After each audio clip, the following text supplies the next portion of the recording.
family support, and Filipino culture. Hello mga katoy-toy. Alam nyo ba, matagal mong ko nang iniisip ito. Bakit kaya sa ibang lahi, parang ang dali nilang magtulungan at umasenso, samantalang sa atin mga Pilipino, nauna pa minsan ang inggitan at crab mentality.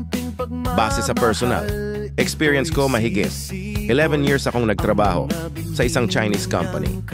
Doon ko nakita kung gaano kalakas ang family support nila. Yung boss ko mismo, tinulungan ng kapatid niya sa negosyo. Kahit nung pumanaw na siya, nag-iwan pa siya ng puhunan para maitayo ng pamilya ang kanilang business. Walang pagdadalawang isip.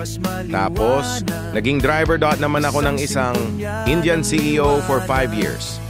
Iba rin ang kultura nila. Kahit may mga conflict sa asawa o pamilya, hindi nila hinahayaan na masira ang brotherhood. Ang prinsipyo nila, brother is brother, laging tulungan at laging suporta. At nung nag-aral ako tungkol sa Jewish culture, mas lalo akong umanga. Kasi para sa kanila, hindi lang business ang pinapasa generation to generation, kundi pati ang mindset, yung values, disiplina, at vision ipinamamana nila.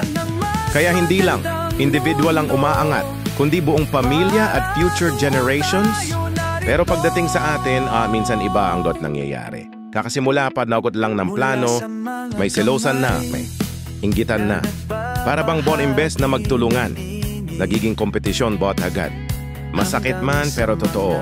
Crab mentality is real. Kaya ang tanong ko, paano natin maa-apply yung natutunan ko sa Chinese, Indian at Jewish culture para mabago ang ganitong pattern? Una, kailangan magsimula sa sarili.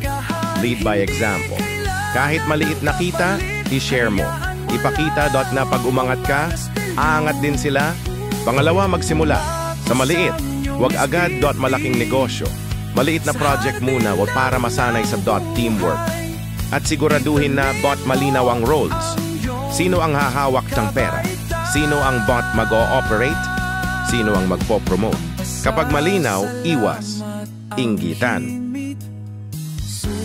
Pangatlo, dapat transparent. Kasi madalas, nawawala ang tiwala. Kaya simple lang, record ng kita at gastos, at weekly meeting, kahit 15 minutes lang, walang tinatago, lahat malinaw. Pang-apat, baguhin ang mindset tungkol sa inggit.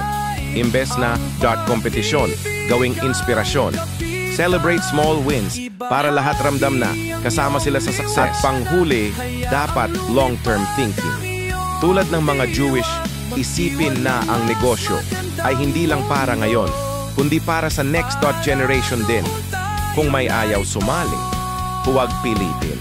Simulan sa mga willing at open-minded.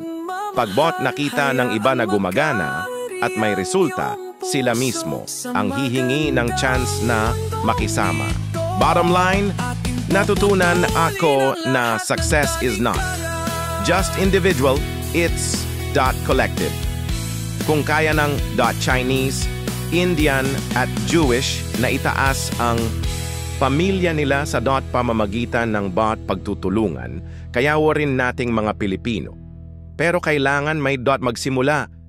At baka nga, ikaw na ang maging pattern breaker sa pamilya mo. Pagkatoy-toy sila yun, Filipino tayo.